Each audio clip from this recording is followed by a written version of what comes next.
Mohanavani Telugu podcast వింటున్న శ్రోతలందరికీ హృదయపూర్వక ధన్యవాదాలు.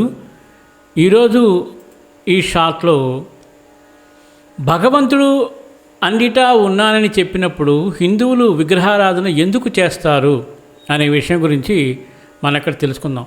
ఒకసారి వివేకానందుడు ఇప్పటి రాజస్థాన్లో ఉన్న అల్వార్ సంస్థానాధీశుని దగ్గరకు వెళ్ళాడు. విగ్రహారాధనని విక్రించడానికి ఆ రాజు వివేకానందునితో, నాకు విగ్రహారాధన పట్ల విశ్వాసం లేదు, రాయిని, రప్పని, కర్రని, లోహాన్ని ఎవరైనా ఎలా ఆరాధిస్తారు? ప్రజలు అపోహలో ఉన్నారు, కేవలం సమయం వృధా చేసుకుంటున్నారు అన్నాడు.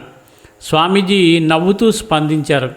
రాజుగారి సహాయుడిని అక్కడ గోడకి వేలాడుతున్న రాజు చిత్రపటాన్ని క్రిందకు దించమన్నారు. అయోమయంలో పడిన ఆ సహాయకుడు స్వామీజీ చెప్పినట్లే చేశారు. అప్పుడు స్వామీజీ ఆ పటంపై ఉమ్మి వేసి తొక్కమని రాజు సహాయకుడిని ఆదేశించారు. నిర్ఘాంతపోయిన సహాయకుడు రాజు వైపు, స్వామీజీ వైపు చూస్తూ ఉండిపోయాడు. స్వామీజీ మళ్ళీ ఆదేశించారు. ప్రతిసారి మరింత తీవ్రంగా ఆదేశించసాగారు. రాజు ఆగ్రహోద్రుకుడవుతున్నాడు. సహాయకుడు వణికిపోతున్నాడు. చివరకు సహాయుడు, నేను ఈ పటంపై ఎలా ఉమ్మగలను? పటంలో ఉన్న చిత్రంలో మా రాజుగారు ఉన్నారు అంటూ అరిచాడు.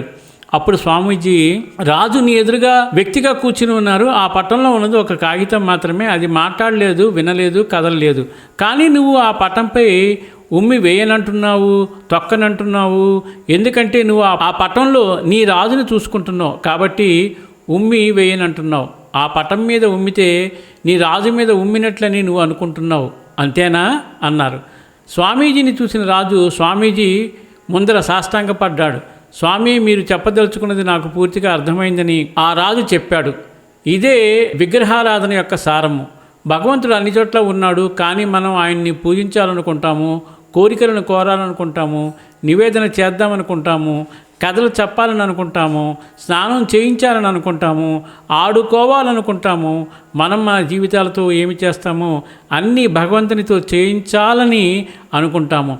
విగ్రహ రూపంలో ఉన్న భగవంతుని ఆకారాన్ని మనం మన సహచరుడుగాను, మార్గదర్శకునిగాను, స్నేహితునిగాను, రక్షకునిగాను, ప్రసాదించే వానిగాను, సాటి మనిషిగాను భావించుకుంటూ ఉంటాము.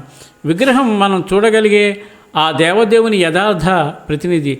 నేను ఆ విగ్రహపు కన్నులలోనికి చూస్తున్నప్పుడు నాకు అది రాయిలాగనో లోహంలాగనో కనిపించదు. మరొక జత కన్నులు ప్రేమతో నన్ను నవ్వుతూ చూస్తున్నట్లు అనిపిస్తుంది. ధన్యవాదాలు. స్వస్తి.